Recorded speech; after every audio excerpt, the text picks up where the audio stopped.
আমি এই তপন থিয়েটারে নিয়মিত নাটকপ্রেমিক দর্শক হিসেবে আমি উপস্থিত থাকি প্রায় প্রতিদিনই বলা যায়। আমি এই আজ হচ্ছে 12ই ডিসেম্বর 2024। গত 10ই ডিসেম্বর আমি একটি নাটক দেখে এত আনন্দ উপভোগ করেছি। সেই নাটকটির নাম হচ্ছে হৃদয় কথা। হৃদয় কথা তার যিনি নাট্যরূপ দিয়েছিলেন অসাধারণ সঞ্জয় চট্টোপাধ্যায় এবং সুমিত চৌধুরী, তাদের অসাধারণ প্রযোজনা এবং সবথেকে বড় কথা এই নাটকটি তাদের পথ চলা শুরু করলো কারা, সেই আর্টস কসবা আর্টস সেই সংস্থা, তাদেরও আমি ধন্যবাদ জানাই। প্রভাতজি, তিনি বিহারের পাটনা থেকে এসে নাটকপ্রেমিক মানুষ এবং তিনি এই আর্টস যে সংস্থাটি করেছেন তার পথ চলা শুরু করলেন সেই গত পরশু মানে 10ই ডিসেম্বর হতে। আর এই তপন থিয়েটারে সেদিনের উপস্থাপনা আর আমার ভাতৃস্থানীয় সুপ্রভাত ঘোষ অসাধারণ তার নাটকের সেই চরিত্রটি এত অপূর্ব ফুটিয়ে তুলেছিল। 5টি ক্যারেক্টার, সেই 5টি ক্যারেক্টারের মধ্যে দিয়ে এই হৃদয় কথা নাটকটি আমি অ্যাজ এ নাটকপ্রেমিক দর্শক হিসেবে আমার ছোটোবেলা থেকে আমরা নাটকের সাথে যুক্ত, শাস্ত্রীয় সঙ্গীত এবং নাটক নিয়েই আমাদের বাড়িতে কারবার।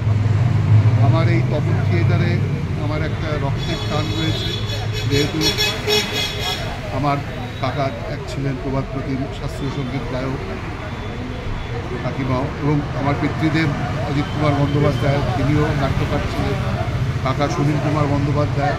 আমি যেহেতু একটু শাস্ত্রীয় সঙ্গীতের সাথে ওতপ্রোতভাবে যুক্ত, নাটক কলেজ লাইফে করেছি, যাত্রাও করেছি, চাকরি জীবনেও করেছি, কিন্তু এখন নাটক একটা অন্য রূপ, একটা অন্য ধারাতে নাটক এখন প্রচলিত হয়ে গেছে।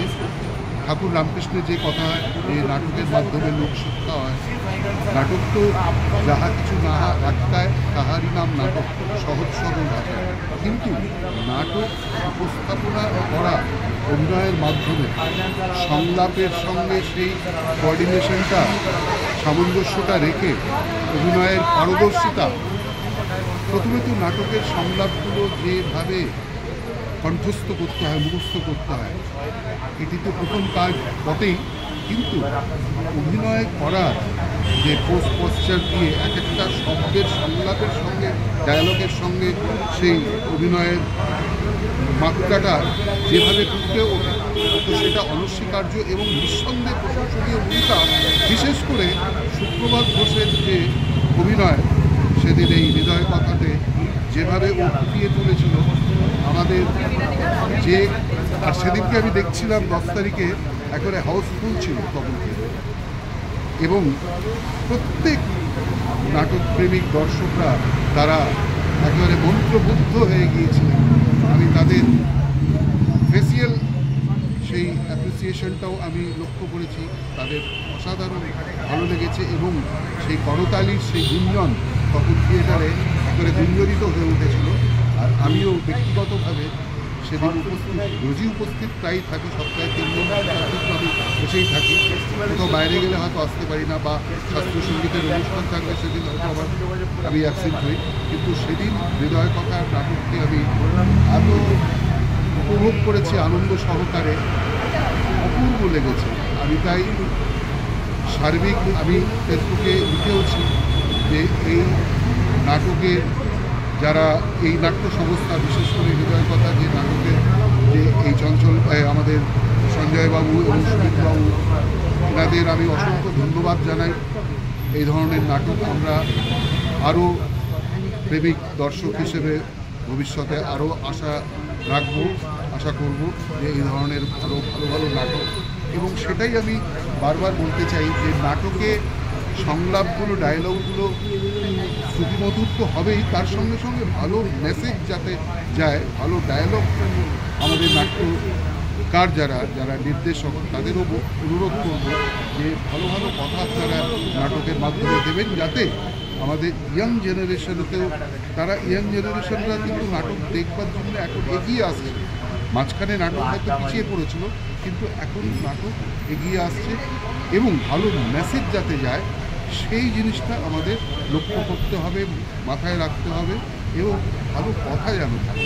ঠাকুর রামকৃষ্ণের যে বাণী যে নাটকের মাধ্যমে লোক শিক্ষা হয়, আমরা ছোটোবেলা থেকে যে সমস্ত নাটক দেখে এসেছি এবং সমস্ত নাট্যকার এই মনোজ মিত্র, তাকেও আমি প্রণাম জানাই, তাকে আমি খুব কাছাকাছি দেখেছি, মানছারামের বাগান সাহেব, ওনার তো অসাধারণ তার পরিবেশনা ছিল। এই কদিন আগেই উনি দেহত্যাগ করলেন। এই ধরনের রাধারমন ঘোষ, সমস্ত কিংবদন্তি, যোচন দস্তিদার আমাদের বাড়িতে সব আসতেন, উৎপল দত্ত, এদের বারবার আমি প্রণাম জানাই। তো আমি সেই যে কোনো নাট্যকার বা নির্দেশক তাদের আমি অনুরোধ করব, আবেদন নিবেদন করব যেন নাটকে সংলাপ ডায়ালগ যেন ভালো থাকে এবং গুড মেসেজ যেন আমাদের মধ্যে যায়, যাতে আমরা সেই গুড মেসেজের মাধ্যমে দেশে এবং সমাজে একটা ভালো বার্তা যেন দিতে পারি। এই বলেই আমি আমার বক্তব্য শেষ করলাম। সুপ্রভাতকে আরও আমি হৃদয় থেকে দাদা হিসেবে তাকে আমি অনেক অনেক হৃদয়ের সেই অন্তরের আন্তরিক ভালোবাসা জানাবো যে সুপ্রভাত তুমি এইভাবেই এগিয়ে চলো। জয় ভারত, এই তপন থিয়েটারের জয় হোক।